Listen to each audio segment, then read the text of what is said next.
Suladen Emlak olarak bugün Balıkesir'in Burhaniye ilçesine bağlı, Burhaniye 7 kilometre mesafede bulunan Hisar Köyü mevkiindeki yaklaşık olarak 17.800 metrekare büyüklüğündeki tarla basımındaki taşınmazımızın çekimlerindeyiz.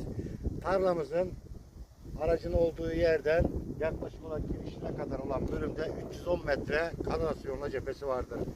Arazimizin tam ortasında arkada görüldüğü gibi bir adet kulübe mevcuttur. Kulübenin yanında da eski usul açılmış kuyu bulunmaktadır. Kuyuda su bulunmaktadır. Sulama sorunu yoktur. Köy merkezine yaklaşık olarak 2 kilometre, Burhaniye merkeze ise yaklaşık olarak 9-12 kilometre mesafededir. Plajlara da 15 kilometre mesafede bulunmaktadır. Tarım İl Müdürlüğü'nden gerekli izinler alındığı takdirde hayvancılık yapılabileceği çok güzel bir arazi konumundadır. Alıcısı için karlı bir yatırımdır. Alıcısına şimdiden hayırlı olsun. Suladen Emlak, siz isteyin, biz bulalım.